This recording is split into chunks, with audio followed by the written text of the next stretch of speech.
Salim Tamari is director of the Institute for Jerusalem Studies, but he isn't able to travel to Jerusalem from Ramallah in the West Bank because the Israeli government has literally blocked the road. All over the western part of the West Bank are lands which has been gulped and taken over under the excuse of building a security wall preventing terrorism. So most people here see through this wall as an attempt to grab more land from the West Bank. And the purpose of this demonstration, which happens every week, every Friday, is to assert this. The demonstrators believe that the root cause of this conflict lies in the failure of British policy. It definitely started the Balfour Declaration before they started the mandate in 1922. And once the British had decided that they should support a separate entity in Palestine, one for the Arabs and one for the Jews, the basis of the territorial conflict began. In those days, of course, the Palestinian Arabs were the vast majority of this country, and most of the supporters of the Zionist project were Europeans. So they actually implanted the seeds of this conflict.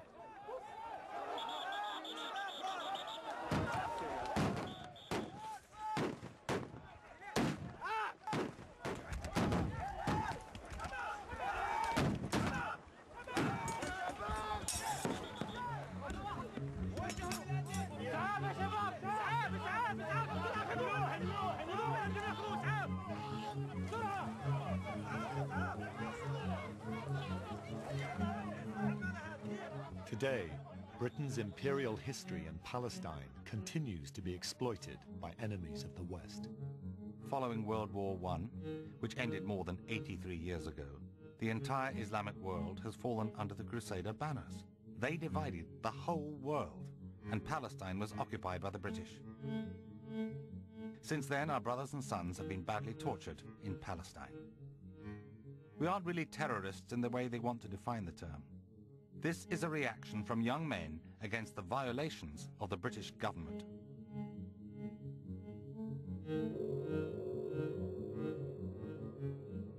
The promised land had, by a stroke of a pen, become twice promised by the British. Once to the Arabs and once to the Jews. But only one promise would be kept. This was to be the modus operandi of the British mandate in Palestine. And it would lead only to trouble.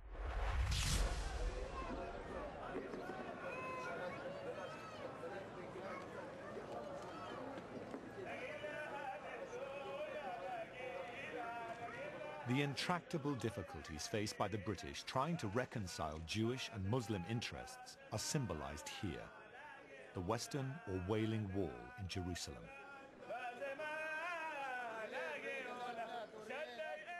The argument has remained the same for centuries. Jews see the wall as part of the destroyed Second Temple, where they have prayed since the Middle Ages. For them, the wall is the most sacred site in the world.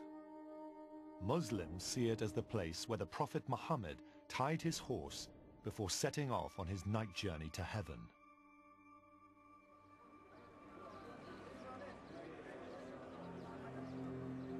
For hundreds of years, both religions worshipped here.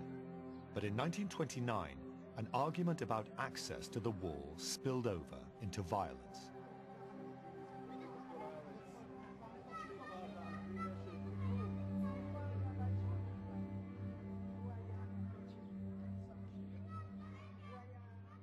The first to feel the impact of the violence was the Jewish community in Hebron.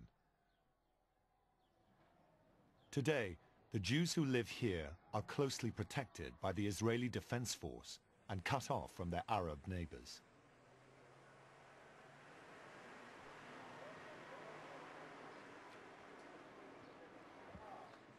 The house where Miriam Castell was brought up is now out of reach on the Palestinian side of an army checkpoint.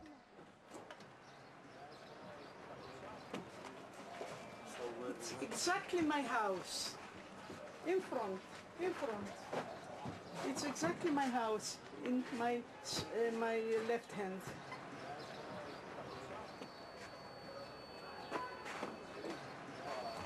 I can't touch it. Can't touch it.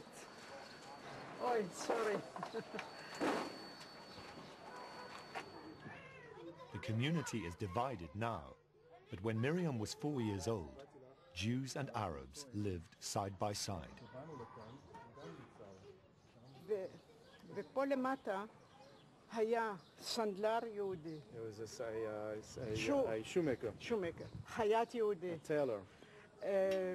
נגר יהודי. A carpenter. All these shops down were of Jews, and the Jews were living here. At the beginning of the 1900s, relationships between the Jews and the Arabs in Hebron was relatively good. There were Arabs that spoke Yiddish, there were Arabs that spoke Ladino, and there were Jews that spoke Arabic. And they lived like neighbors. They all lived together. There wasn't one community, another community. Everybody all lived together. Then, on the night of August the 24th, 1929, this all changed. With the British authorities failing to respond to warning signs of Arab unrest, Arab thugs went round these houses one by one, killing any Jews they could find. פתאום אבנים התחילו לעוף לתוך המיטה. טוב שלא All of a פגעו sudden, בהם. rocks started flying through the windows.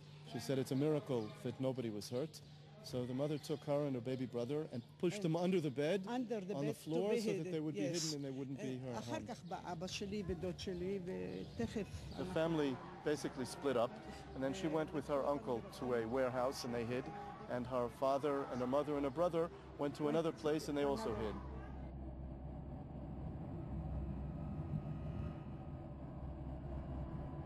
By the end of the night, 67 Jews had been killed.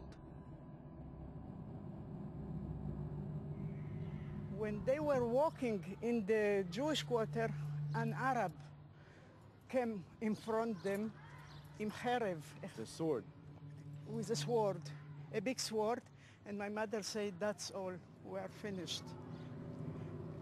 He was a butcher, so he says, you will not stay here, I will take you in my shop.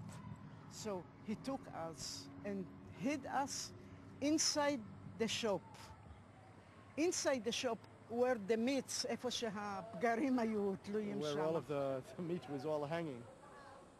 So he saved you. He saved me, yes. Miriam survived, but like the other Jews of Hebron, she blames the British.